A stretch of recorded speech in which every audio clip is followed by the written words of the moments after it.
Hello everyone. We're back in New Teachings. This will be segment 3, this will be part 4. When the mind obeys the soul in these matters, it grows and advances into even higher levels of usefulness to itself and all life. Therefore, understand that the things of this earth which you call evil or negative, such as hunger or war or disease, are here to train you in the ways you view these and respond to them. For each soul may be on a different level of perfect mind usage, and these experiences teach bold and oftentimes painful lessons, which will never be forgotten. In this way, these famines and horrors serve humanity, for they bring separated attitudes and beliefs into focus on identical issues, providing a common curriculum or teaching outline for love and peace. You are here to demonstrate self-mastery in the use of your mind and its thoughts, or you would not be on the planet at this time. Therefore, this is an opportunity which serves a higher purpose than your tiny human personality may realize. It may be difficult to see these events as valuable, as helping you to recognize balance from imbalance, love from fear. Surely you can see that it is difficult to appreciate freedom unless you have been imprisoned, or health unless you have been ill. Yet, through these various opportunities, you grow toward perfection. Just like, how would you know you're with God unless you separated? You wouldn't appreciate it. Perception or clarity of mind sets you free and earns graduation into greater realms of understanding. But you always have two factors to make this task easier and more productive to the soul. First, you have a mind that can be trained to give up all personality judgments and achieve only positive responses to whatever happens in the world. Or at least, it can accept that there's a plan, and that is that love is given in each circumstance. The result will bring peace. If love is given in each circumstance, the result will bring peace. Secondly, you are not alone in this temporary existence unless you choose to be. There's never a time when the infusion of our power and love and guidance is denied you. But should there be an earthquake, for example, it may be impossible for us to get through your self-focused activities, which are dearer to you than meditation and finding time to attune yourself to the helping frequency we would use. How many times in your life has your own soul called out to your personality in warning about some activity or decision that is not loving, not appropriate, and can only return you misery? How many times has your personal or specifically assigned guides, whether you call them angels or not, tried to whisper suggestions, but you are too preoccupied to listen? How many times have the spiritual teachers come into this barbaric negative mortality to remind you of who you are and why you are here, only to be ignored, misunderstood, or defied into a meaningless ritual, where the inner teacher of each person is quickly forgotten, or never acknowledged as the key to freedom and joy? I will ask no more questions about this. But remember that your answers will have to be shared one day from your own soul to its teachers. Even I, the Christed one, had many teachers and lessons.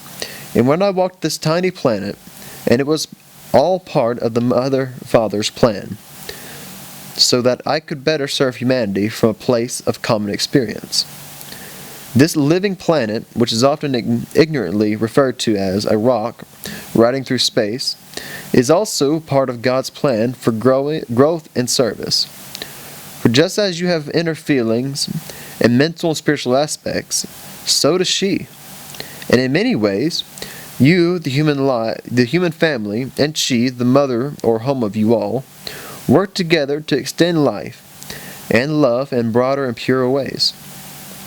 Never doubt she has her own destiny, and never attack her or you will attack the feminine nurturer within yourself. This is so critical that I say it many times. What you do to any other living thing must result in your own experience of it.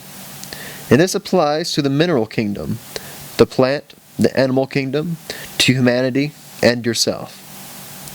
To the higher life forces who are alive in physical form in space, and to all invisible or unseen energies that abound throughout creation. Will you accept, dear ones, that there is great opportunity here in this place of balance and imbalance? This world which reflects what you think?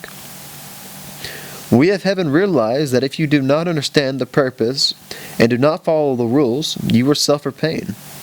Yet through your errors you will gain, for love is the balm for all wounds, and healing is the result you first acquire and then offer others.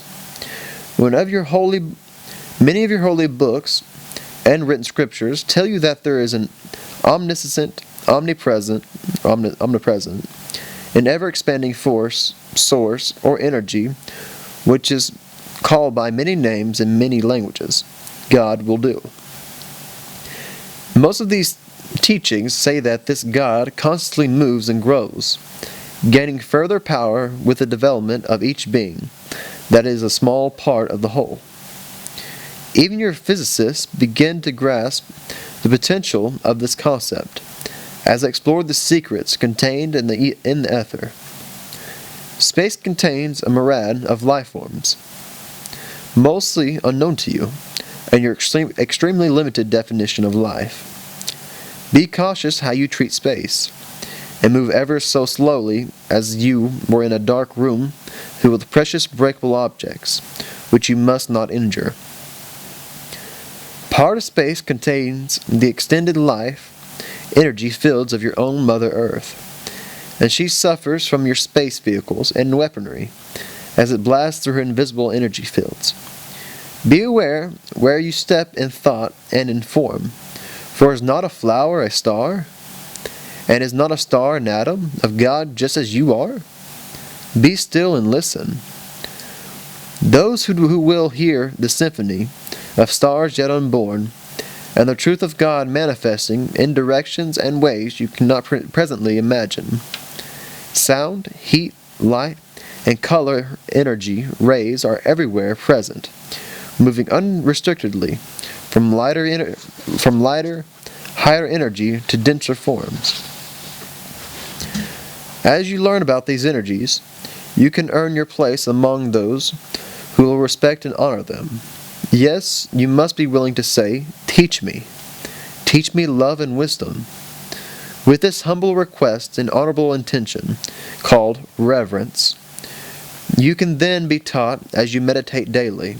In the silence you have softer brain waves, or mental reception through which we can reach you, both alone and in groups, where the combined power allows a greater influx of love energies in healing for all. And that'll be in this part.